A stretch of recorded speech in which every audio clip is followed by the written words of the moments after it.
est pleine de défis.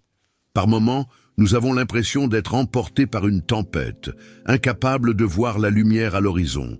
C'est dans ces périodes que beaucoup cherchent un refuge, une parole d'espoir, une ancre qui les maintienne fermes face aux adversités. Billy Graham rappelait souvent que la Bible est ce port sûr et que les psaumes, en particulier, sont un baume pour le cœur troublé.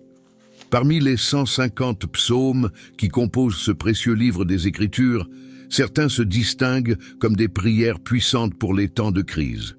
L'un d'eux, qui peut surprendre ceux qui le récitent avec foi, est le psaume 46.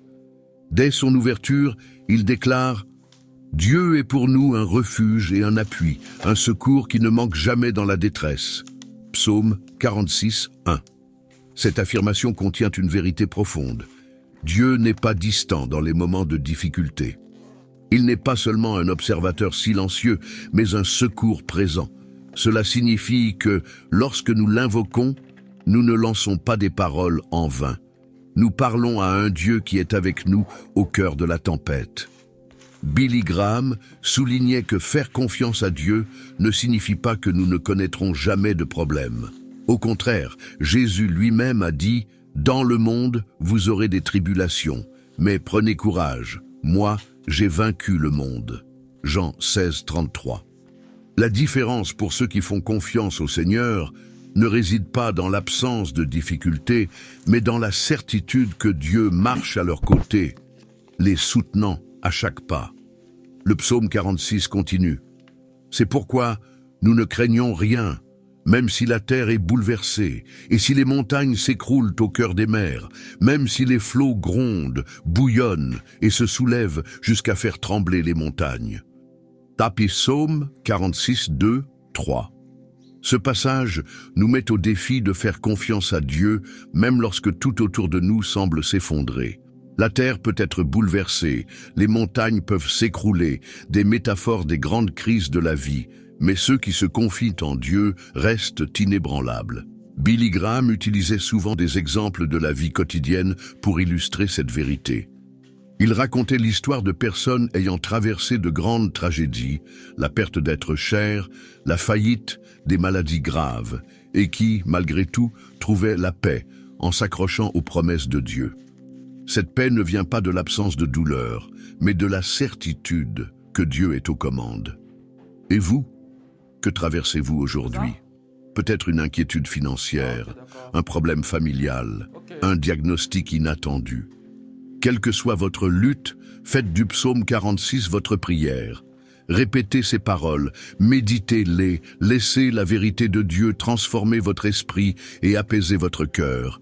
Car au final, comme le déclare le psaume lui-même, arrêtez et sachez que je suis Dieu. Je domine sur les nations, je domine sur la terre. Psaume 46, 10. Dieu vous invite à vous reposer en lui. Cela ne signifie pas rester les bras croisés, mais avoir confiance en son contrôle, même lorsque tout semble chaotique. En répétant ce psaume dans les moments difficiles, vous serez surpris de voir la paix de Dieu, qui dépasse toute compréhension, envahir peu à peu votre cœur. Quand Billy Graham prêchait sur la confiance en Dieu, il insistait sur le fait que la foi n'est pas une émotion passagère ou un optimisme vide. Faire confiance au Seigneur est une décision fondée sur la vérité de sa parole. Le psaume 46 nous invite à cette confiance, en particulier dans les moments les plus sombres. Imaginez-vous au milieu d'un grand tremblement de terre. Le sol sous vos pieds bouge, les bâtiments s'effondrent, le chaos s'installe. C'est exactement l'image utilisée par le psaume 46. Des montagnes ébranlées, des mers agitées, un monde en plein effondrement. Mais juste après, le psaume nous transporte vers une autre scène. Il est un fleuve dont les courants réjouissent la cité de Dieu, le sanctuaire des demeures du Très-Haut. Psaume 46, 4. C'est une image de paix au milieu du chaos. Alors que tout autour semble s'effondrer, un fleuve apporte la joie. Dans la Bible, l'eau symbolise souvent la présence de Dieu, la vie qu'il nous donne. Ce fleuve représente la tranquillité de ceux qui habitent dans la présence du Seigneur. Billy Graham racontait souvent des histoires de personnes qui avaient trouvé la paix en Christ dans les moments les plus difficiles. Il parlait de soldats en pleine guerre, de mères en larmes pour leurs enfants, d'hommes et de femmes confrontés à des maladies incurables. Qu'avaient en commun toutes ces personnes? Elles avaient appris le secret du psaume 46. Dieu est présent, Dieu est une forteresse, Dieu est la paix. Avez-vous déjà fait l'expérience de cette paix? Avez-vous déjà laissé Dieu guider votre cœur, même lorsque tout semble perdu? Lorsque nous faisons face à des épreuves, notre réaction naturelle est la peur, l'anxiété, le désespoir. Mais Dieu nous invite à quelque chose de plus grand. Il nous appelle à lui faire confiance. Dieu est au milieu d'elle. Elle ne sera pas ébranlée.